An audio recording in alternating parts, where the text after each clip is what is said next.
सलाम नमस्ते दोस्तों, मेरा नाम फरीन अंसारी है और ये खबर आप मेरे official channel Fareen Ansari official पर देख रहे हैं। दोस्तों, उत्तर प्रदेश के बरेली में जुम्मे की नमाज के बाद हिंसा भड़काने और पुलिस पर फायरिंग करने के 2 आरोपियों को एनकाउंटर कर दिया गया है। जी हां, 2 आरोपियों का एनकाउंटर किया गया है। ये इस वक्त की बहुत बड़ी खबर है। बरेली के सीबीगंज थाना पुलिस ने दोनों के पैरों में गोली मारी है। आरोपियों के नाम भी जान लीजिए। एक का नाम इदरीस है, दूसरे का नाम इकबाल है और बताया जा रहा है कि इन्हें भी इलाज के लिए हॉस्पिटल में भर्ती कराया गया है। वहीं दोनों आरोपियों से पुलिस को हिरासत में लेने के बाद हथियार भी मिले हैं, ऐसा कहा जा रहा है। दोनों पर 26 सितंबर को इस्लामिया इंटर कॉलेज इलाके में दंगे के दौरान पुलिस पर फायरिंग करने का आरोप है और साथ ही ये भी आरोप लगाया जा रहा है कि इनमें से एक सिपाही की सरकारी एंटी रॉयड गन लूटी भी है एक आरोपी ने।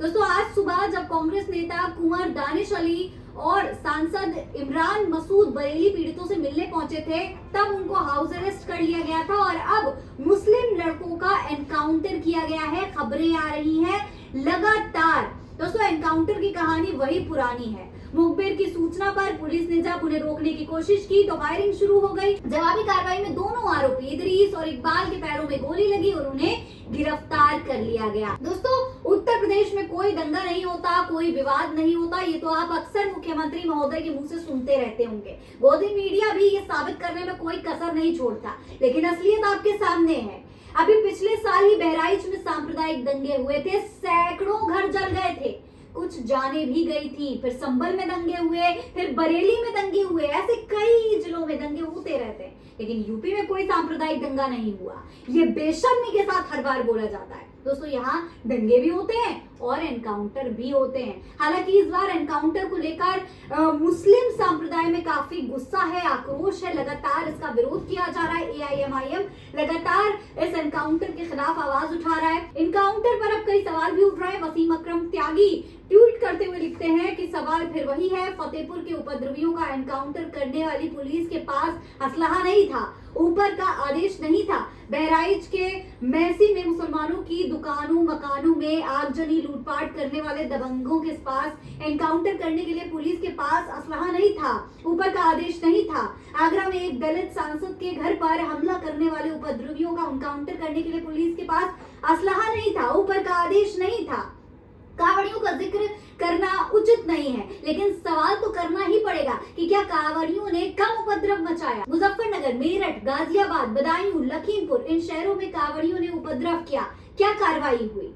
भाजपा सरकारें मुसलमानों को नागरिक तो छोड़िए, इंसान माने तक से किनारा कर रही हैं। एक ही जैसा कृत्य करने पर एक पर एफआईआर तक दर्ज नहीं होती और दूसरे को मिट्टी में मिलाया जा रहा है। उपद्रव का आरोपी मुस्लिम है तो एनकाउंटर कर दो, मुसलमान है तो बुलडोजर चला दो, मुसलमान है तो यूएपीए लगा दो, मुसलमान है तो मिट्टी में मिला दो। कोई कहने सुनने वाला है ही नहीं। अदालत भी चुपचाप इस अत्याचार को देख रही है, विपक्ष भी खामोश है, सब डर गए हैं। क्या डरो मत का नारा देने वाले भी डर में हैं? ये पूरा ट्वीट किया साफ तौर पर मुसलमानों पर जिस तरीके से लगातार एनकाउंटर होते हैं उसको लेकर वसीम अकरम त्यागी ने सवाल उठाए हैं। दोस्तों, वहीं एआईएमआईएम ने भी इस एनकाउंटर का विरोध करते हुए एक प्रेस रिलीज जारी करी है। स्टेट प्रेसिडेंट शुएब जमई ने कहा है कि बरेली शरीफ में बेगुनाह नौजवानों की गिरफ्तारी और मौलाना तौकीर रजा साहब के साथ की जा रही नाइंसाफी के खिलाफ दिल्ली प्रदेश एआईएमआईएम ने राष्ट्रपति जी को खत लिखकर इस मामले में हस्तक्षेप करने की गुजारिश की है।